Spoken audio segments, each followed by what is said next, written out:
पंचतंत्र की कहानी। बुद्धिमान बंदर और मगरमच्छ। एक था घना जंगल जहां जानवर एक दूसरे के साथ बहुत प्यार से रहा करते थे। उस जंगल के बीच एक बहुत सुंदर और बड़ा तालाब था। उस तालाब में एक मगरमच्छ रहता था। तालाब के चारों ओर बहुत सारे फलों के पेड़ लगे हुए थे। उनमें से एक पेड़ पर बंदर रहता था। बंदर और मगरमच्छ एक दूसरे के बहुत अच्छे दोस्त थे। बंदर पेड़ से मीठे और स्वादिष्ट फल खाता था और साथ ही अपने दोस्त मगर को भी देता था। बंदर अपने दोस्त मगर का खास ख्याल रखता और मगर भी उसे अपनी पीठ पर बैठाकर पूरे तालाब में घुमाता था। दिन निकलते गए और दोनों की दोस्ती गहरी होती गई। बंदर जो फल मगरमच्छ को देता था, मगरमच्छ उनमें से कुछ फल अपनी पत्नी को भी खिलाता था।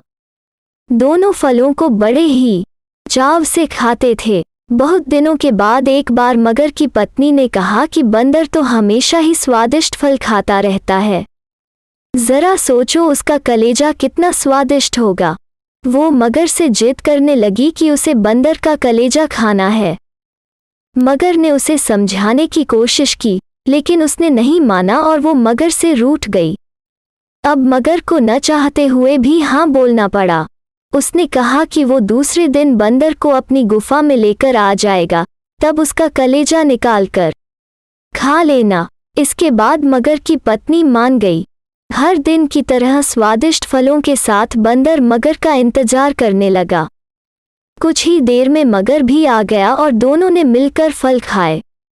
मगरमच्छ बोला कि दोस्त, आज तुम्हारी भाभी तुमसे मिलना चाहती है। चलो, तालाब की दूसरी ओर मेरा घर है, आज वहां चलते हैं। बंदर झट से मान गया और उछलकर मगर की पीठ पर बैठ गया। मगर उसे लेकर अपनी गुफा की ओर बढ़ने लगा। जैसे ही दोनों तालाब के बीच पहुंचे, मगर ने कहा कि मित्र, आज तुम्हारी भाभी की इच्छा है कि वो तुम्हारा कलेजा खाए। ऐसा कहकर उसने पूरी बात बताई। बात सुनकर बंदर कुछ सोचने लगा और बोला, मित्र, तुमने मुझे यह पहले क्यों नहीं बताया? मगर ने पूछा, क्यों मित्र, क्या हा गया? बंदर बोला कि मैं अपना कलेजा तो पेड़ पर ही छोड़ा हूँ, तुम मुझे वापस ले चलो तो मैं अपना कलेजा साथ में ले आऊंगा। मगर बंदर की बातों में आ गया और वापस किनारे पर आ गया। वो दोनों जैसे ही किनारे पर पहुंचे, बंदर झट से पेड़ पर चढ़ गया और बोला कि मूर्ख, तुझे पता नहीं कि कलेजा हमारे अंदर ही होता है। मैं हमेशा ही तुम्हारा भला सोचता रहा और तुम मुझे ही खाने चले थे। कैसी मित्रता है यह तुम्हारी, चले जाओ यहाँ से। मगर अपनी करनी पर बहुत शर्मिंदा हुआ और उसने बंदर से माफ़ी मांगी, लेकिन अब बंदर उसकी बातों में नहीं आने वाला था। कहानी से सीख। इस कहानी से हमें यह सीख मिलती है कि संकट के समय हमें घबराना नहीं चाहिए।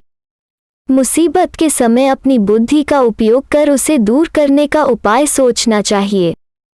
तो मेरे प्यारे भाइयों और बहनों, आपको आज की हमारी ये कहानी आपको कैसी लगी? आप लोग हमें नीचे कमेंट बॉक्स में बता सकते हैं।